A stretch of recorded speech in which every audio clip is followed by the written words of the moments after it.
तो कैसे हो मेरे भाई बंधु? आई होप सो आप सब बढ़िया होंगे और अपनी स्टडीज प्रॉपर तरीके से कर रहे होंगे। और ये बात बता देना कि कितने लोग कर रहे हैं प्रॉपर तरीके से स्टडीज और कितने लोग नहीं कर रहे हैं। ठीक है, पता है वैसे कोई बताएगा नहीं। ठीक है, चलिए। तो हमारा एक बड़ा पार्ट खत्म हो गया है। ठीक है, और जिसके अंदर हमने कैरेक्टरिस्टिक सारे डिस्कस किए हैं। ठीक है, तो उस कैरेक्टरिस्टिक को आपने समझा होगा और ये मैंने प्रीवियस लेक्चर में ये टेबल बनाया था। आई होप आपने बनाया होगा अपने नोट्स में। और इसको बनाने के बाद आप समझ पाओगे कि कौन सा आपका कैरेक्टर्स डिफाइनिंग है, नॉन डिफाइनिंग है। ये सब हो चुका है डिस्कस प्रीवियस लेक्चर में। और हाँ, एक क्वेश्चन मैंने आपसे पूछा था कि क्या कोमा पेशेंट लिविंग कहलाएंगे या फिर नॉन लिविंग कहलाएंगे। तो इसका मैं आंसर जरा दे देता हूँ यहाँ पर। तो आंसर ले लीजिए। आंसर होगा neither living not non living. Neither living not non living. Non living भी नहीं कह सकते, लिविंग भी नहीं कह सकते। लिविंग तब कहेंगे जब उनके पास सेल्फ कॉन्शियसनेस आ जाएगा, सेल्फ अवेयरनेस आ जाएगा, तब हम बोलेंगे कि ये जिंदा है। क्योंकि कोमा पेशेंट क्या हो जाते हैं, उनका ब्रेन डेड रहता है। ब्रेन डेड रहता है तो मतलब बाकी सारे बॉडी फंक्शनिंग कैसे मैनेज होती है। सिस्टम होता है जिसके थ्रू उनका हार्ट रेट और लंग्स रेट मैनेज किया जाता है। ठीक है, हार्ट बीट को मैनेज किया जाता है और रेस्पिरेशन रेट को मैनेज किया जाता है। तो उनको ना हम लिविंग बोलेंगे ना कि नॉन लिविंग बोलेंगे। तो कितने लोगों ने कमेंट किया था, एक बार कमेंट सेक्शन में जाके बता दो। कितने लोग को लग रहा था कि यही आंसर होगा और कितने लोग का आंसर गलत हुआ है, वो भी आ जाकर एक बार कमेंट सेक्शन में बता दो। तो विदाउट वेस्टिंग टाइम आज हमारा लेक्चर नंबर 6 को चालू करते हैं, जिसके अंदर हम नया टॉपिक लेकर आए हैं। नए टॉपिक को डिस्कस करने वाले हैं। वो नया टॉपिक हमारे पास क्या आता है? वो नया टॉपिक है हमारे पास बायोडाइवर्सिटी। क्या है? बायोडाइवर्सिटी। ये बायोडाइवर्सिटी एक्चुअली है क्या? तो बायो मतलब लिविंग और डाइवर्सिटी मतलब वेराइटी। तो यहाँ पे हमारे लिविंग बीइंग के अंदर हम देखते हैं कि कभी कभी बोला जाता है कि क्या शेर हो गया, बिल्ली हो गई, वो एक फैमिली से बिलोंग। ठीक है, या फिर ये हम लोग बोलते हैं लिजर्ड हो गया, स्नेक हो गया, तो ये रेप्टाइल फैमिली से बिलोंग करते हैं। तो ये क्या है? डाइवर्सिटी तो है कि एक ही स्पीशीज या फिर एक ही फैमिली में कितने सारे स्पीशीज आ जाते हैं। ठीक है, और क्या होता है, किंगडम्स हम लोग बोलते हैं कि प्लांट किंगडम, एनिमल किंगडम। तो इस किंगडम के अंदर बहुत सारे स्पीशीज आ जाते हैं एनिमल्स की। तो ये डाइवर्सिटी तो है। ठीक है, इंसेक्ट की कितनी डाइवर्सिटी मिल जाएगा, कितने टाइप के इंसेक्ट हम लोग को देखने को मिलते हैं इन आर वर्ल्ड। तो ये हमारे किसके अंदर आएगा? बायोडाइवर्सिटी के अंदर आएगा। अब हमारे एनसीईआरटी के पास कुछ डेटाज है। तो ये डेटाज याद रखना बहुत जरूरी है। इस पे आपका multi correct, sorry single correct option बन सकता है, मतलब एमसीक्यू बन सकता है इसके ऊपर। और इसके ऊपर बहुत सारे क्वेश्चंस भी बनाए जा सकते हैं। तो क्या बोला मैंने? बायोडाइवर्सिटी आपका क्या देखने को मिलेगा? अगर मैं बात करूं 1.25 मिलियंस ऑफ स्पीसीज किसके हैं? इंसेक्ट्स के हैं। 1.25 मिलियन मिलियन ऑफ स्पीसीज हमें किसके देखने को मिलेंगे? इंसेक्ट्स के देखने को मिलेंगे। और बचे हुए कुछ पार्ट 0.55 मिलियन पीसी आपका किसका रहेगा? एंजियोस्पर्म का रहेगा। एंजियोस्पर्म क्या होता है भैया, बताते हैं। एंजियोस्पर्म आपका होता है फ्लावरिंग प्लांट। ऐसे प्लांट जो फ्लावरिंग करते हैं, जितने भी आपको फ्लावरिंग प्लांट देखने को मिलेगा वो हमारे क्या होते हैं? एंजियोस्पर्म। ठीक है, अब ये आपने डेटा बता दिया। और कुछ डेटा बताइए भैया, लीजिए। और डेटा अगर आपको लेना है और डेटा को जानना है तो यहाँ। तो अगर मैं बात करूं अपने वर्ल्ड में, अपने अर्थ के अंदर, अर्थ के अंदर हमारे पास जो कि नोन डिस्कवरी है। ठीक है, जो नोन डिस्कवरी हम लोग ने देखी है वो कितनी देखी है? 13% स्पीसीज को हम डिस्कवर कर चुके हैं। ठीक है, 13% स्पीसीज जो हमारे अर्थ में मौजूद है, प्लांट्स एनिमल्स मिलाकर, ठीक है, इंसेक्ट्स मिलाकर, उनको हमने डिस्कवर किया है। देख रहे हैं कितना कम रेशियो है। क्या 13% species have been discovered on earth. ठीक है, डिस्कवर्ड ऑन अर्थ। तो ये हमारे पास जो टोटल वैल्यू हम लोग जो एस्टिमेट लगा रहे हैं कि हमारे अर्थ में कितने मिलियन ऑफ स्पीसीज प्लांट्स और एनिमल्स के मौजूद हैं, वो हो जाएंगे हमारे पास 13 million to 14 million of species हमारे अर्थ में प्रेजेंट है। Species are present on earth. 13 to 14 million species हमारे पास अर्थ में प्रेजेंट है, जिसके अंदर उसका 13% हम लोग ने क्या किया है, अभी तक डिस्कवर्ड किया है। तो ये 13% अगर हम निकाले तो कितना आ जाएगा, तो ये निकल के आएगा कुछ 1.7 to 1.8 मिलियन ऑफ स्पीसीज हमारे पास क्या है, डिस्कवर्ड हुए। ठीक है, स्पीसीज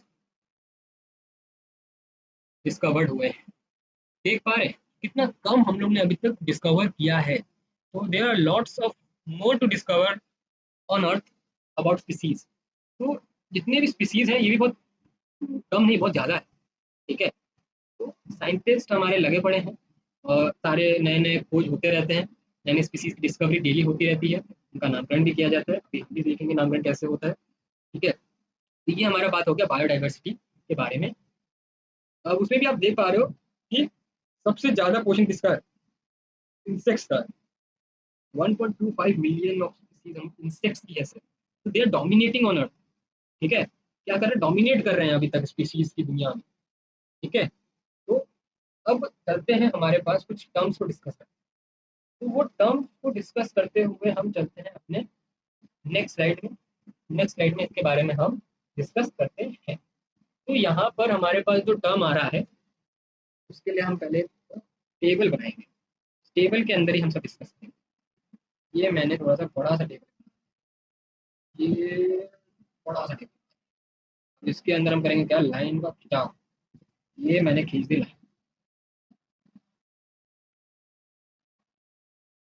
ये मैंने खींच दी लाइन और इसको मैंने करके सेंटर में लाइन। ठीक है, अब जो टॉपिक हम डिस्कस करने वाले हैं वो है हमारे पास क्या, टेक्सोनॉमी। ये टर्म हमें समझना जरूरी है, तब जाके हम आगे के टर्म्स को, आगे के कॉन्सेप्ट को समझ पाएंगे। तो टेक्सोनॉमी, सिस्टेमेटिक, अभी तक जो हम लोग लिविंग वर्ड में पढ़कर आए हैं वो हमारा बेसिक पार्ट। ठीक है, उसकी नॉलेज कहीं ना कहीं आपको मिली होगी, आपको पता होगा, बट ये जो कॉन्सेप्ट है ये नया है। ठीक है, ये आपको फील दे देगा कि आप आ चुके हो क्लास 11 में, आपने ली है बायो, आप पढ़ रहे हो एक्चुअल बायो। ठीक है, ये जो टॉपिक ऐसे हैं जो आपको कॉन्सेप्ट बिल्ड करेगा इस चैप्टर के लिए, आगे कॉन्सेप्ट समझने के लिए। तो टेक्सोनॉमी क्या है और सिस्टमैटिक क्या है, इससे पहले ये दोनों टर्म्स का आविष्कार कैसे हुआ और किसने दिया इनका टर्म और किसने डिस्कवर किया एक्चुअली। ठीक है, आइए देखिए। तो अगर मैं बात करूं इसकी टेक्सोनॉमी की, तो टेक्सोनॉमी को यहाँ पर डिस्कवर किया था अपने फादर ऑफ टेक्सोनॉमी जो कहे जाते हैं, कौन, कैरलस लीनियस। ठीक है, लीनियस बोले, लीनियस बोले, वैसे तो मेरे को प्रोनाउंसिएशन इनका अच्छा लगता नहीं। ठीक है, क्या है, father of taxonomy, father of taxonomy, taxonomy, father of taxonomy कौन है हमारे पास, कैरोलस लीनियस, कैरोलस लीनियस। तो ये हमारे फादर हैं, मतलब इन्होंने क्या किया था, टेक्सोनॉमी को डिस्कवर किया। अगर इधर आ जाते हैं, यहाँ पर डिस्कवर किसने किया था, तो यहाँ पर जो ढूंढा था, उन्होंने टर्म दिया था यहाँ पे सिस्टमैटिक, और डिस्कवरी किसी और ने की थी जो हमारे एनसीईआरटी में मेंशन की, तो हमें जरूरत नहीं है। यहाँ जानेंगे टर्म किसने दिया था, टर्म इन्होंने दिया था, कैरोलस लीनियस, कैरोलस लीनियस ने ही यहाँ पर इसका टर्म दिया था। और यहाँ पर जो टेक्सोनॉमी का टर्म जो दिया गया था वो दिया था इसने, ध्यान रखिएगा, एपीडी कैंडोल ने। किसने दिया था, एपी एपी डिल्लो नहीं, एपीडी कैंडोल। ठीक है, याद हो गया होगा इसका गाना। ठीक है, कॉन्सेप्ट तो याद रहते नहीं है, गाना याद आ गया होगा एपी डिल्लो का। ठीक है, तो यहाँ पे क्या नाम रखना है आपको, ध्यान, एपी डी कैंडोल ने ये टर्म दिया था टेक्सोनॉमी। ठीक है, यहाँ पे टर्म किसने दिया था, सिस्टमैटिक, सिस्टमैटिक टर्म दिया था कैरोलस लीनियस। अब ये जो टर्म इन्होंने दिया था ये डिराइव कहाँ से, देखिए, ये जो टर्म दिया था इन्होंने सिस्टमैटिक, ये डिराइव हुआ था from a Latin word, Latin word. ठीक है, derived from Latin word, Latin word कौन सा आपका, सिस्टेमा। इसका मतलब क्या था, ऑर्डर, कि किस ऑर्डर में हम अरेंज कर रहे हैं ऑर्गेनिज्म। ठीक है, वो हमारा क्या कहेगा, सिस्टमैटिक्स है। ठीक है। तो यहाँ पर जो टर्म आया था, ये टर्म का डिराइवेशन जो हुआ था, डेरिवेशन जो हुआ था, वो हुआ था आपका ग्रीक वर्ड से। टेक्सोनॉमी क्या है? ग्रीक वर्ड से आया था, जो हमारा होता है टेक्सा। ग्रीक वर्ड क्या है? टेक्सा बोले या फिर टेक्सिस्ट। ठीक है, टेक्सिस्ट नोमस। टेक्सिस मतलब टेक्सा, और नोमस मतलब नोमी, ये हो जाएगा टेक्सिस नोमस। ग्रीक वर्ड है हमारे पास। टेक्सिस मतलब हमारे पास होता है अरेंजमेंट। अरेंजमेंट, किस तरीके से हम ऑर्गेनिज्म को अरेंज कर रहे हैं।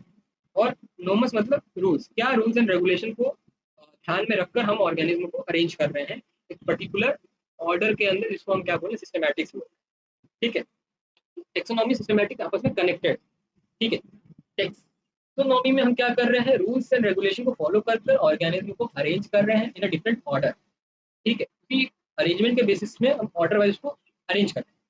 ठीक है, ये हो जाएगा। अब इसका एक डेफिनेशन बेसिक सा देख लीजिए, ताकि आपको कोई कंफ्यूजन फर्दर ना हो।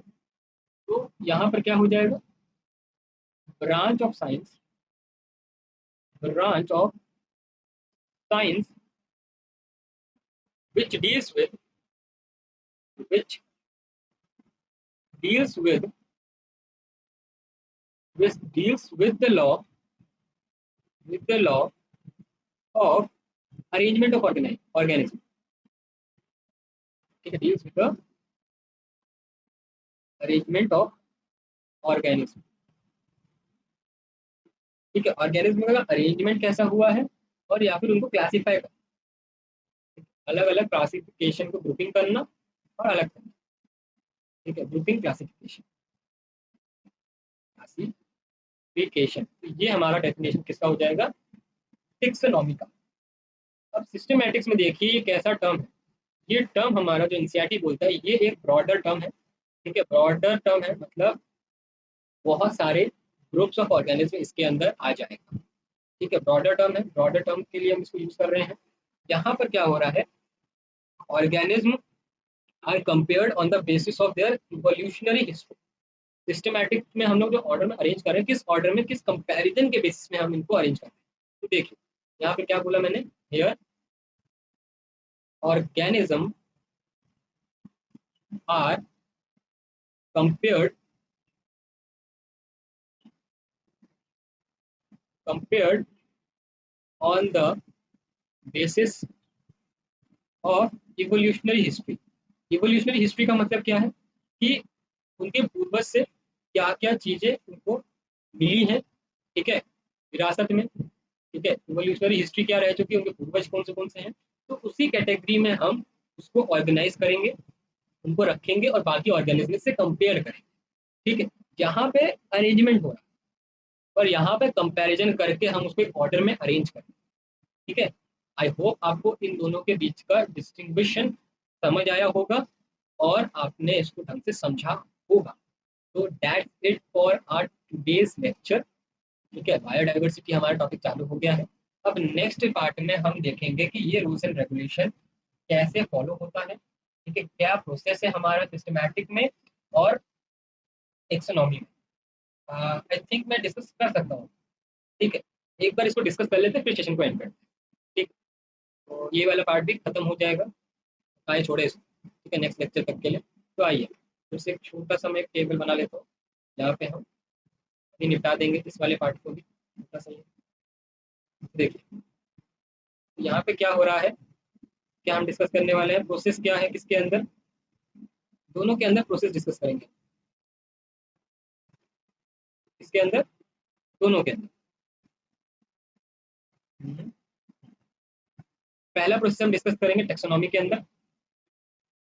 तो प्रोसेस ऑफ टेक्सोनॉमी, ये टेक्सोनॉमी करते कैसे हैं, और process of systematics, process of systematic. तो टेक्सोनॉमी में क्या प्रोसेस है और सिस्टमैटिक में क्या प्रोसेस है। तो देखिए यहाँ पर प्रोसेस टेक्सोनॉमी में क्या आ जाएगा, CINC। तो ये चार प्रोसेस हम फॉलो करते हैं, ये सी है, CINC। तो ये 4 प्रोसेस को हम क्या फॉलो करते हैं टेक्सोनॉमी के अंदर, इन सबका मतलब क्या है। तो देखिए, सी स्टैंड्स फॉर कैरेक्टराइजेशन। ठीक है, पहले हम पहचानेंगे कि क्या है कैरेक्टराइजेशन, करेंगे उसका पहले। कैरेक्टराइजेशन करने के बाद उसको आइडेंटिफाई करेंगे कि ये किस फैमिली किस स्पीसीज से बिलोंग करता है, आइडेंटिफिकेशन करेंगे। ठीक है, एक्चुअली वो किस ऑर्गेनिज्म का पार्ट है, ठीक है, किस स्पीसीज का पार्ट है। फिर उसके बाद हम क्या करेंगे, नॉमेनक्लेचर करेंगे। ठीक है, अगर हम लोग ने पता लगा लिया वो किस जीनस किस स्पीसीज किस फैमिली किस ऑर्डर में है, वो किस क्लास के अंदर आ रहा है, किस किंगडम के अंदर आ रहा है, तब उसके बाद वेरीफाई करने के बाद हम करेंगे उसको नॉमेनक्लेचर में रखेंगे, नॉमेनक्लेचर में रखेंगे। और फिर उसको हम क्या करेंगे, क्लासीफाई, क्लासिफिकेशन करेंगे कि वो एनिमल में जाएगा, प्लांट में जाएगा, किसमें। तो ये 4 स्टेप हमारे पास हो जाते हैं, 4 प्रोसेस हो जाते हैं टेक्सोनॉमी के अंदर। ठीक है, अगर हम बात करें सिस्टमैटिक्स की, सिस्टमैटिक्स में भी ज़्यादा कुछ चेंज नहीं है, बट एक चीज़ यहाँ पर आ जाती है कि ये सब प्रोसेस सेम रहेगा, ये सेम रहेगा। ठीक है, और आइडेंटिफिकेशन भी सेम रहेगा। ठीक है, आइडेंटिफिकेशन भी क्या रहेगा, सेम रहेगा। उसके बाद इसके साथ हमारे पास एक और आ जाता है फाइलोजेनी। क्या होता है फाइलोजेनी, फाइलोजेनी मतलब देखा था अभी इवोल्यूशनरी हिस्ट्री पता करते हैं सिस्टमैटिक के अंदर। तो फाइलोजेनी कुछ नहीं है, इवोल्यूशनरी हिस्ट्री को हम पहले आइडेंटिफाई करेंगे, इवोल्यूशनरी हिस्ट्री को हम क्या करेंगे, आइडेंटिफाई करेंगे। बस यही एक छोटा सा चेंज है किसके अंदर, सिस्टमैटिक्स के। ठीक है, उसके बाद same nomenclature, same classification. Okay, तो हमारा सिस्टमैटिक्स का भी प्रोसेस डन हो जाएगा। आई होप आपको ये समझ आ गया होगा। अब हम सेशन को अपने एंड कर सकते हैं। और thank you for being till now with us. ऐसे सपोर्ट दिखाते रहिए आप। God bless. अच्छा होता है, सारा क्रेडिट आपको ही जाएगा। ठीक है, ऐसी प्रॉपर तरीके से पढ़ाई करते रहिए। और कहीं भी दिक्कत आए तो कमेंट सेक्शन खुला है। कोई भी दिक्कत आ रही है, पढ़ाई से रिलेटेड आ रही हो, या फिर आपको कुछ समझ नहीं आ रहा हो क्या करना है, क्या करियर ऑप्शन सेलेक्ट करना है, तो वो भी आप चेक कर सकते हैं। ठीक है, तब तक के लिए बाय। और चैनल को सब्सक्राइब कर दीजिए, नहीं वही बोल रहा हूँ, सब्सक्राइब कर दीजिए, चाहे वीडियो को लाइक कर दीजिए, शेयर कर दीजिए, और पढ़ाई करते रहिए। चलिए, मैं आपको नेक्स्ट वीडियो